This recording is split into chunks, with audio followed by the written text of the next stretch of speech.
Alors, pour répondre à cette question de la philosophie chrétienne, est-ce qu'il existe une philosophie chrétienne ? Le mieux, c'est de répondre à chacune des thèses qui sont présentées. Donc, il y a un fait concret.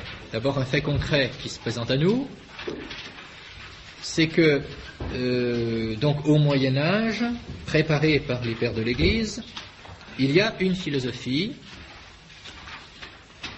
qui naît dans un climat chrétien, une philosophie qui est liée à une théologie. Alors, la question est de savoir si cette philosophie du Moyen-Âge est une philosophie ou est-ce que c'est une théologie ? Est-ce que c'est une théologie qui se prétend philosophie alors qu'elle ne l'est pas ? Ou est-ce que c'est une philosophie, mais alors qui finalement ne serait pas chrétienne ? Alors certains, dont Maritain, précisément à propos de l'aspect moral, l'aspect philosophie morale, disent qu'il y a une subalternation essentielle. Une subalternation essentielle, c'est-à-dire une dépendance, si vous préférez, nous n'avons pas vu ces termes d'épistémologie, donc pour les expliquer de manière générale, il y a une dépendance essentielle de la philosophie morale par rapport à la théologie, par rapport à la révélation. Étant donné que la philosophie morale ne peut parvenir à l'action que si elle est en dépendance de la révélation qui nous dit la situation concrète de l'homme. Bon. Alors, réponse, c'est que les objets formels sont distincts. Les objets formels sont distincts. Donc, la philosophie ne peut pas dépendre essentiellement de la théologie. Et pour ce qui est de l'aspect moral, nous en avions... non, j'en ai parlé en politique, j'en ai parlé un petit peu ici. La philosophie morale, pour ce qui est de la personne, du point de vue pratique, ne peut pas exister. Soit il s'agit d'une théologie morale, c'est-à-dire d'une pratique, une pratique morale quant à la personne, qui est en dépendance de la théologie, mais qui est alors de la théologie, soit alors il s'agit d'une science spéculative, mais ce n'est plus de la philosophie pratique. Ou alors il s'agit de la politique, d'une partie de la politique. Bon. Mais alors, du point de vue de la politique, la science philosophique existe véritablement, puisque l'objet de la politique est un objet naturel qui existe en lui-même. Bon. Donc la dépendance si dépendance il y a de la philosophie à l'égard de la théologie, ce ne sera qu'une dépendance accidentelle. Le surnaturel ne peut pas être un élément essentiel de la philosophie. Alors faut-il donner raison aux néo-thomistes qui disent que cette philosophie est chrétienne de manière accidentelle, c'est-à-dire qu'il y a une philosophie qui se trouve être faite par des chrétiens, mais qui n'est pas chrétienne en elle-même.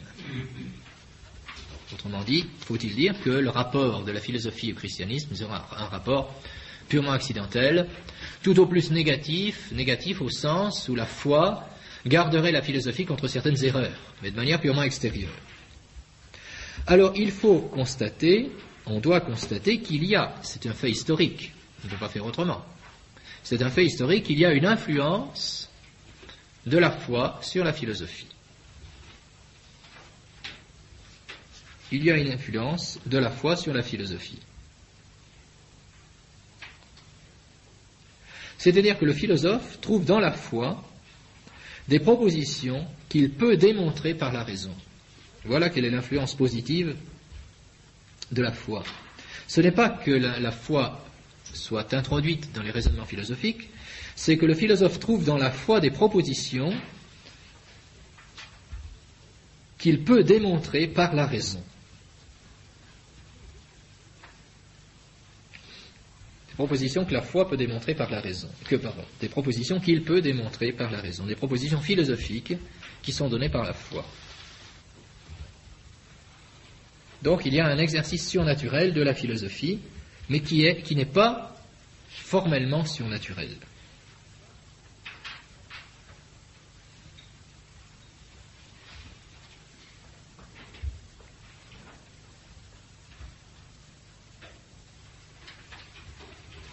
En fait, la philosophie fait un progrès grâce à l'influence extérieure de la foi, mais sans pour autant devenir surnaturelle. La foi Autrement dit, la rencontre entre la foi et cette philosophie médiévale n'est pas une rencontre accidentelle. Ce n'est pas une coïncidence historique, une pure coïncidence historique. On ne peut pas dire, et si on est réaliste, on ne peut pas dire autrement, on ne peut pas dire que s'il n'y avait pas eu la foi, eh bien de toute façon, on aurait quand même eu cette philosophie-là. C'est pas vrai. C'est évident que c'est impossible. Il est évident que c'est impossible. S'il n'y avait pas eu la foi, s'il n'y avait pas eu la révélation, nous n'aurions pas eu cette philosophie. Donc ce n'est pas une rencontre purement accidentelle.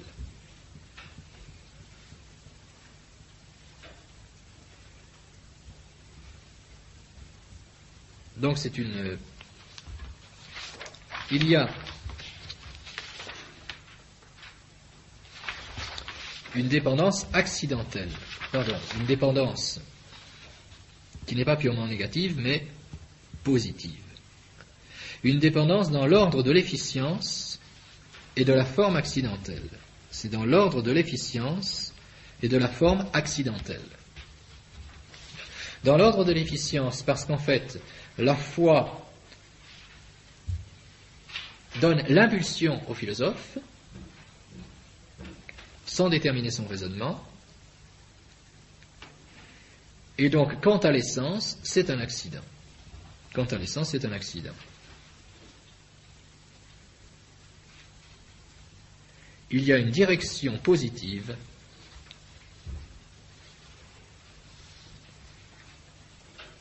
par rapport à l'objet per accidens de la révélation. Pour être très précis, il faut dire qu'il y a une direction positive quant à l'objet per accidens de la révélation.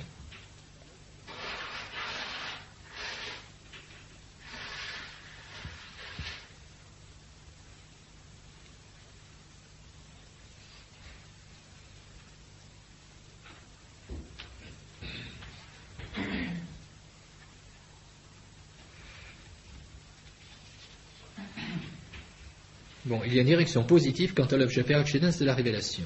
Bon, j'explique les termes. L'objet per se de la révélation, ce sont les vérités d'ordre surnaturel. Et l'objet per accidens de la révélation, ce sont les vérités d'ordre naturel qui sont révélées. Vous en avez peut-être déjà entendu parler en théologie fondamentale. L'objet per se de la révélation, c'est les vérités surnaturelles. L'objet per accidens de la révélation, ce sont les vérités d'ordre naturel qui sont révélées.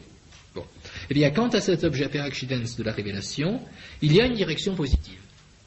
Il y a une direction positive de la foi et de la théologie, mais ce n'est pas formel, c'est-à-dire que ce n'est pas une influence par mode de cause formelle, c'est-à-dire par mode de détermination intrinsèque, par mode d'argument qui rentrerait dans la philosophie, parce que ce ne serait plus de la philosophie à ce moment-là.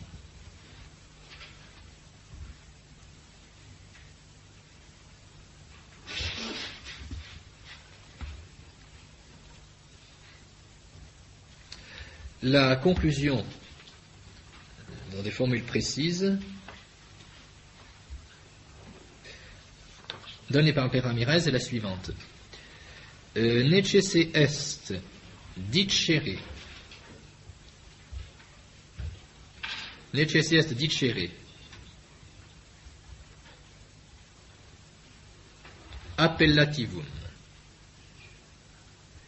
Necesse est dicere appellativum, virgule.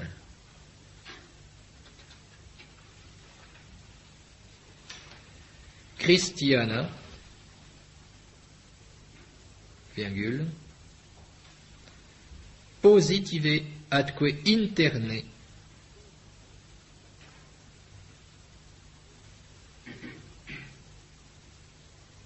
afficere ipsam philosophiam.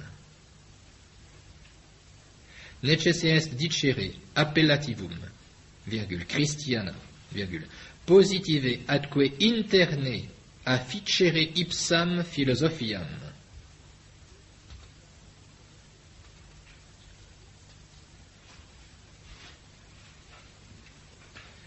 Necesse est dicere appellativum, virgule, Christiana, virgule, positive atque interne afficere ipsam philosophiam, virgule, licet accidentaliter tantum. Licet accidentaliter tantum. Licet accidentaliter tantum, virgule, id est in quale contingenter.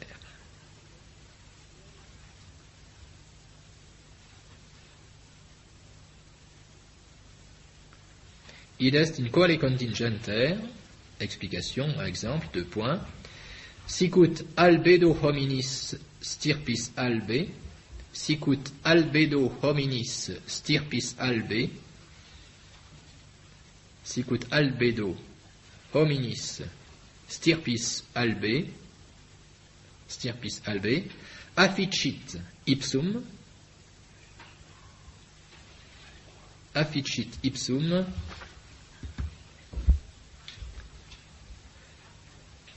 accidentaliter quidem,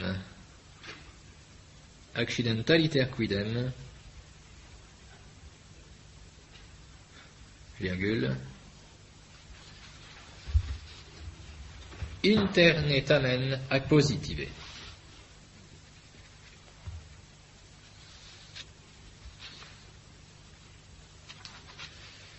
Bon, je relis. Le meilleur moyen d'apprendre les langues, c'est d'apprendre sous les dictées. Faire des dictées dans une langue, c'est le meilleur moyen de l'apprendre. Necesse est dicere appellativum, virgule, Christiana, virgule, positive adque interne afficere ipsam philosophiam, licet accidentaliter tantum. Id est in quale contingenter, 2 points, sicut albedo hominis stirpis albe, afficit ipsum, accidentaliter quidem, virgule, interne tamen ac positive. Bon, je vais demander à quelqu'un de traduire. Oui. Ac positive ou ac? Ac positive. Interne tamen ac positive.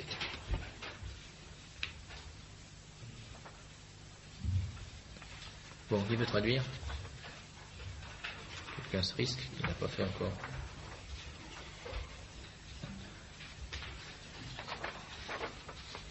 Pas beaucoup de volontaires.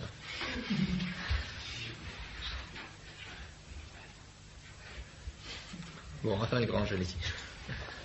Traduisez. Alors, il est nécessaire de dire. Alors, appellativum, on traduira simplement par appellatif, c'est un terme technique de scolastique. Appellatif. De dire que l'appellatif, qu'est-ce que c'est qu'un appellatif? C'est un terme qualificatif. C'est un terme qualificatif qui s'ajoute à une substance. Que l'appellatif chrétienne. Oui. Ensuite, Nietzsche convient accidentellement. Non.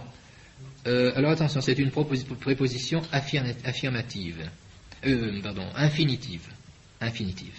Alors il faut dire que, et ensuite suit la proposition infinitive. Le verbe de la proposition infinitive, c'est afficere. Que la philosophie elle-même. Non, il est nécessaire de dire, quel est le sujet de afficere? C'est appellativum. Il est nécessaire de dire que l'appellatif chrétienne affecte ipsam philosophiam. Positivement, que la philosophie elle-même, positivement et d'une manière interne. C'est ça. Il faut dire que l'appellatif chrétienne affecte la philosophie elle-même de manière positive et interne, licet accidentaliter tantum. Bien que seulement accidentellement. Bien que seulement de manière accidentelle. C'est-à-dire in quale contingenter. In quale contingenter. Bon, le mieux c'est de ne pas traduire. In quale contingenter, c'est-à-dire de manière contingente, contingenter, de manière contingente, contingenter. In quale, c'est-à-dire dans l'ordre de la qualité. Dans l'ordre de la qualité contingente, ou de manière contingente dans l'ordre de la qualité. C'est une expression aussi scolastique et aristotélicienne, in quale contingenter, pour désigner les accidents d'une chose. In quale contingenter, parce que c'est ce qui donne une qualité à une chose. Voilà. Donc le christianisme affecte la philosophie de manière accidentelle seulement, mais cependant de manière interne et positive, c'est-à-dire in quale contingenter. Exemple, sicut. Alors, de manière interne, c'est-à-dire que ce n'est plus une simple coïncidence historique, mais la philosophie se trouve être chrétienne par une qualification interne, même si elle n'est pas essentiellement chrétienne, parce que, puisque c'est accidentalitaire et contingentaire, la philosophie elle-même n'est pas chrétienne essentiellement, parce que ce serait plus de la philosophie. Mais néanmoins, c'est interne parce que la philosophie a reçu une modification de l'extérieur. Voilà. Alors, un exemple fait comprendre. Sicut albedo hominis. Albedo, c'est la blancheur. Albus, blanc. Albedo, la blancheur. Comme la blancheur, la racine humaine. Non. Albedo hominis, la blancheur de l'homme. Stirpis albe, de race blanche, tout simplement. La blancheur de l'homme de race blanche, afficit ipsum accidentaliter quidem, internetam, l'affecte de manière accidentelle, interne, mais pourtant positive. Mais cependant interne et positive. Bon, elle l'affecte de manière accidentelle, mais cependant de manière interne et positive. Voilà. C'est-à-dire que l'homme blanc n'a pas sa blancheur comme une partie de son essence. Car la couleur blanche ne fait pas partie de l'essence humaine. La définition de l'homme, c'est animal rationnel, et la couleur n'a rien à voir. Donc, la blancheur ne fait pas partie de la définition de l'homme, donc c'est accidentel. Mais néanmoins, c'est interne, c'est-à-dire que ce n'est pas quelque chose de séparable, ce n'est pas quelque chose de, je dirais, d'extérieur, de périphérique, comme le fait d'être habillé de telle ou telle manière. Non, c'est vraiment interne. Vous voyez, c'est une qualité du corps. Oui. C'est pas le propre, parce que si c'était le propre, ça serait inséparable de l'essence humaine. Voyez-vous. Or, c'est pas vrai. Ça ne fait pas partie, c'est pas une conséquence de la nature humaine. Voilà. Bon. Donc, c'est pas un propre. Voyez. Ce n'est pas un propre. Voyez. Mais néanmoins, c'est interne. Parce que c'est pas une chose périphérique, séparable. Ça fait partie de l'individu. Ça fait partie de l'individu. Ac positive. C'est une qualité positive. Ce n'est pas le fait de ne pas être noir. Non, c'est une qualité. C'est pas une absence de quelque chose. Hein, comme le fait de ne pas être voyant, le fait d'être aveugle, par exemple. Bon, c'est pas positif. C'est une privation. Le fait d'être blanc, ce n'est pas une privation. C'est quelque chose de positif. Et c'est quelque chose d'interne, mais néanmoins, ça ne fait pas partie de l'essence. Oui. Autrement dit, quand on parle de philosophie chrétienne, on ne parle pas de l'essence de la philosophie en général, c'est vrai. Si on parle de philosophie chrétienne, on ne parle pas de l'essence de la philosophie en général, on parle d'une philosophie concrète. C'est-à-dire on part d'un point de vue concret, existentiel, et non pas d'un point de vue abstrait. Si nous sommes dans un point de vue abstrait, si nous traitons de l'essence de la philosophie, eh bien le christianisme n'a rien à voir. Si nous parlons de l'essence même de la philosophie, le christianisme n'a rien à voir. Mais si nous parlons de la réalisation concrète de la philosophie qui existe, alors il faut dire qu'il y a une philosophie chrétienne. Voyez. Autrement dit, philosophie chrétienne, c'est vrai que ce n'est pas une essence pure. C'est une réalité concrète, donc accidentelle. Lorsque vous parlez de l'homme en général, vous ne parlez pas de la couleur blanche. Mais lorsque vous parlez d'un homme concret qui existe, eh bien, vous êtes obligé de parler de la couleur blanche ou d'une autre couleur, mais vous êtes obligé de... Vous ne pouvez pas dire qu'il n'y a pas de couleur, c'est pas vrai. Oui. Mais pour la philosophie, c'est pareil. La philosophie qui existe, bon, il y a d'autres philosophies, mais la philosophie qui existe, que nous connaissons, c'est la philosophie chrétienne. Voilà. La philosophie chrétienne est une réalité qui existe. Voilà. Ce n'est pas, je le répète, si on reste d'un point de vue abstrait, ça n'a pas de sens de parler de philosophie chrétienne. Au niveau de l'essence abstraite, il n'y a pas de philosophie chrétienne, il y a la philosophie et puis c'est tout. Bon. Mais si on parle d'une philosophie concrète qui existe, alors on doit parler d'une philosophie chrétienne. Et c'est quelque chose de positif. C'est quelque chose de positif. Oui. Vous entendez par l'essence abstraite de... Eh bien, l'essence abstraite de la philosophie, ce serait de traiter de l'essence même de la philosophie, ce que nous avons fait au début, plus ou moins. On a essayé de donner une définition de la philosophie. Qu'est-ce qui définit la philosophie? Bon. Mais lorsque vous donnez une définition de la philosophie, cette définition s'applique à toutes les philosophies. Même les philosophies de l'Antiquité. Vous ne considérez pas l'existence historique de la philosophie. De la même manière que vous pouvez parler de l'essence de l'homme en faisant abstraction de l'histoire de la civilisation humaine, par exemple, vous voyez. Des races, des civilisations, des cultures, etc. Non, si vous parlez de l'essence humaine, autrement dit, si vous parlez de l'homme de manière abstraite, vous ferez une anthropologie traitant de l'homme et de ses puissances.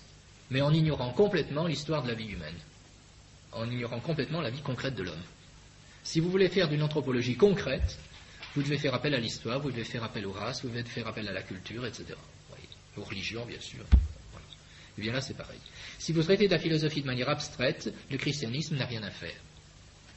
Mais si vous parlez de la philosophie telle qu'elle existe concrètement, donc telle qu'elle nous devons la recevoir, parce que nous n'allons pas l'inventer a priori, si nous devions inventer la philosophie à partir de zéro, effectivement, on ne parlerait pas de philosophie chrétienne. Mais comme notre philosophie, nous n'allons pas l'inventer à partir de zéro, mais nous allons l'apprendre à l'aide des maîtres qui nous ont précédés, nous sommes obligés de traiter ça de manière historique. Et donc, par conséquent, nous parlons d'une philosophie chrétienne. Voilà. La philosophie élaborée dans la révélation est en définitive plus philosophie que la philosophie élaborée à l'extérieur de la révélation. La philosophie qui a été élaborée à l'intérieur de la révélation, je veux dire dans le climat chrétien, s'avère dépasser, être supérieure à la philosophie qui s'est élaborée en dehors du christianisme.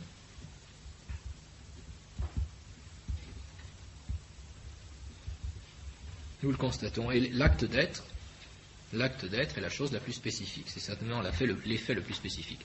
L'acte d'être, je ne veux pas l'expliquer maintenant, c'est un travail de métaphysique qui est assez une certaine perfectionnante connaissance métaphysique, je ne veux pas en parler maintenant. Voyez. Alors, quand on dit que la foi est cause de la philosophie chrétienne, il faut faire attention. La foi n'est pas une cause univoque de la philosophie chrétienne. La foi n'est pas une cause univoque de la philosophie chrétienne, mais une cause analogue.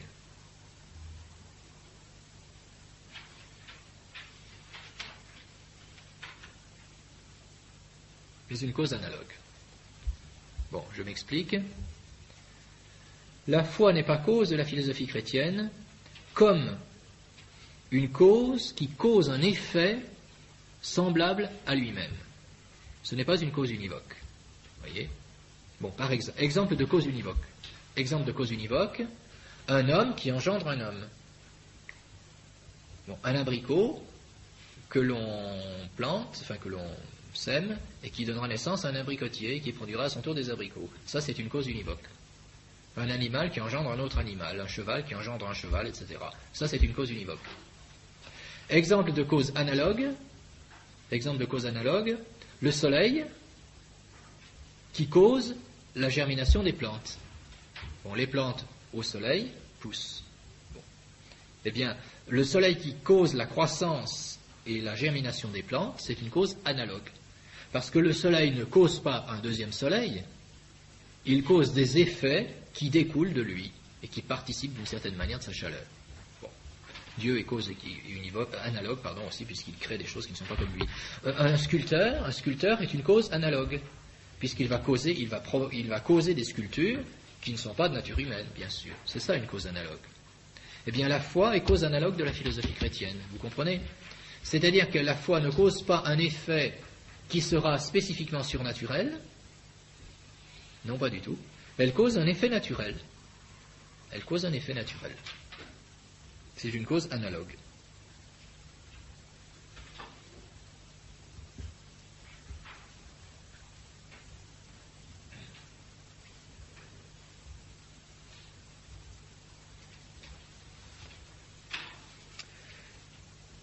La philosophie chrétienne n'est donc pas une essence simple, ce n'est pas la philosophie en soi, abstraitement, ce n'est pas une essence simple, c'est une réalité historique.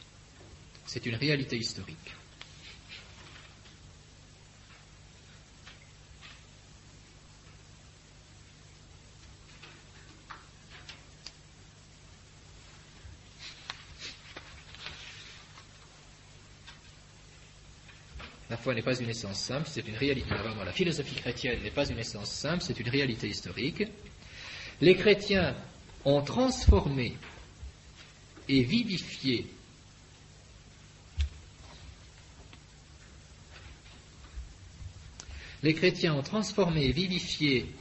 l'ancienne philosophie grecque pour lui faire donner de nouveaux fruits. Les chrétiens ont transformé et vivifié l'ancienne philosophie grecque pour lui faire donner de nouveaux fruits.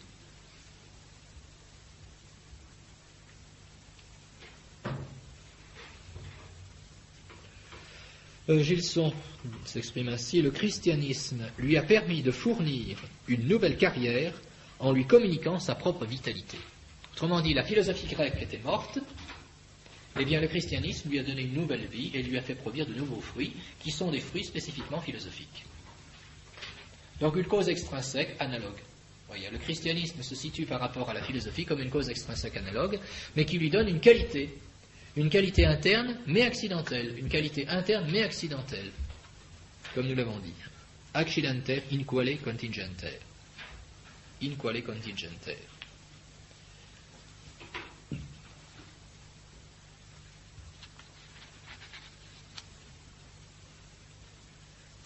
In quale contingenter. Donc une chose qui est une qualité interne mais accidentelle. Voilà ce que c'est que la philosophie chrétienne.